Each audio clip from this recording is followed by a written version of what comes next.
rejoins le côté obscur de la force. Non mais n'aie pas peur, c'est moi. Bienvenue dans le Lorenzo Show. Aujourd'hui, nous allons voir comment trouver et dénicher les zones d'ombre de ton projet ambitieux.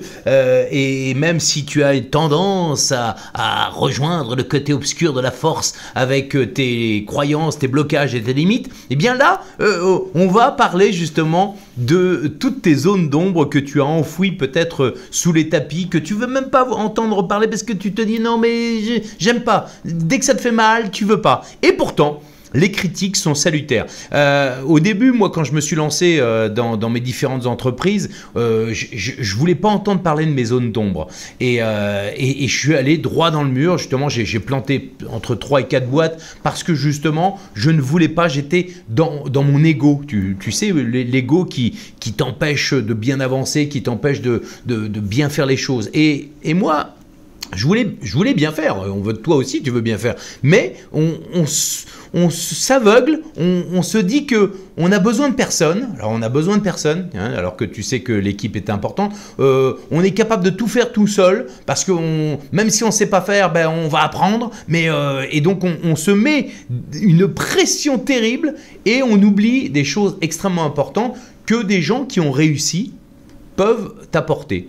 Et moi, j'ai appris les zones d'ombre, les points d'amélioration ou les zones d'ombre, les critiques.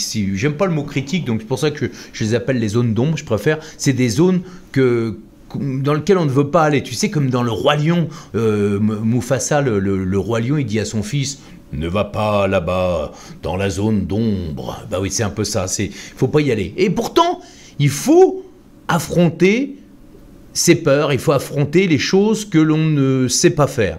Et pour moi, j'ai appris ça en fait avec tu connais le carré Disney? Tu connais le carré Disney? Moi, ça fait partie de la fusée de la réussite by Lorenzo. C'est rêve.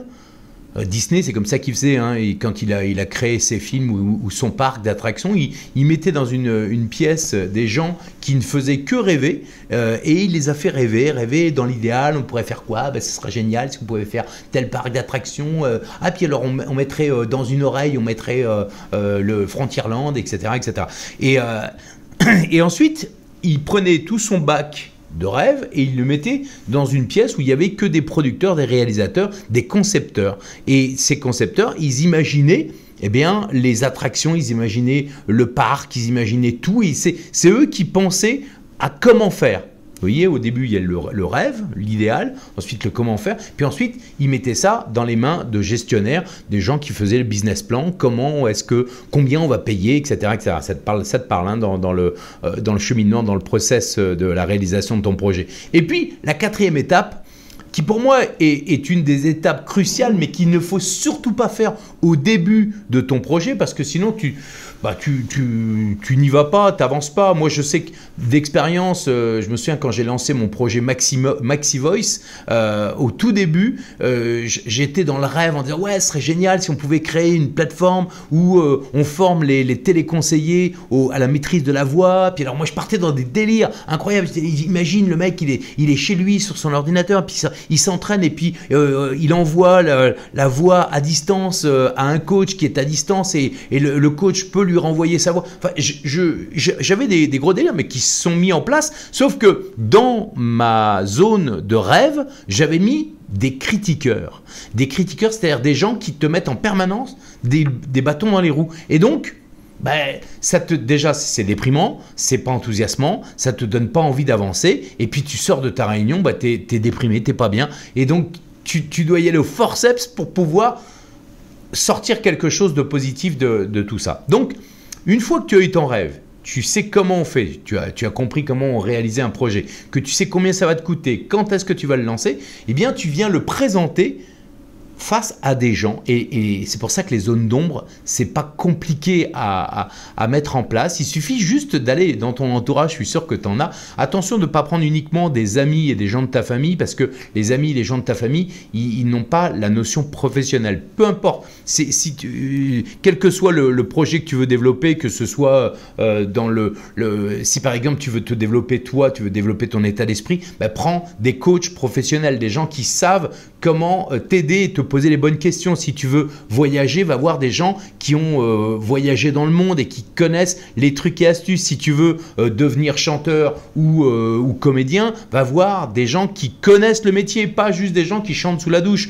Si tu veux monter ta boîte, va voir des gens qui ont monté leur boîte, mais pas qui ont simplement monté leur boîte, des gens qui ont réussi. En fait, souvent, on veut réinventer la roue, va voir tout simplement des gens qui ont réussi dans le domaine qui t'intéresse et suis leur modèle avec humilité. Et en fait, je dirais que le secret de tout ça, c'est l'humilité. C'est être capable d'accepter que l'on ne sait pas tout, qu'on n'est pas le maître à bord et qu'on ne peut pas tout contrôler. Et donc, si on va voir des gens qui sont dans la bienveillance, dans la générosité, dans le partage et qui ont réussi, c'est beaucoup plus facile parce que ça va t'éviter de faire des énormes conneries.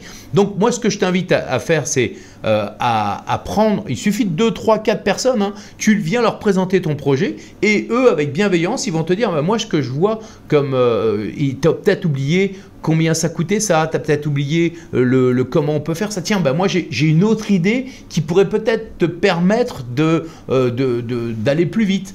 Dans le Lorenzo Show, quand j'ai fait ma case de réalisation, je suis allé voir des critiqueurs qui m'ont dit attention, là, au niveau technologique, il va te falloir un diffuseur spécial qui va te permettre tu as peut-être oublié la table de mixage qui va te permettre d'envoyer les jingles en live. Je dis, oh là là, j'y ai pas du tout pensé.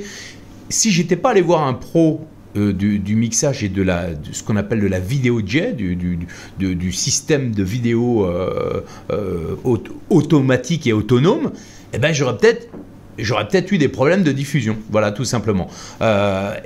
C'est important d'aller voir des gens qui s'y connaissent et des gens qui ont réussi, pas juste des gens qui se disent connaître. C'est pas la même chose. Moi, ce que je t'invite à faire, si tu ne connais pas suffisamment de monde, c'est pour ça que j'ai créé le Lorenzo Show, c'est pour te montrer, pour te booster, pour te montrer le chemin pas à pas de la réussite de ton projet, mais aussi pour te présenter mon réseau.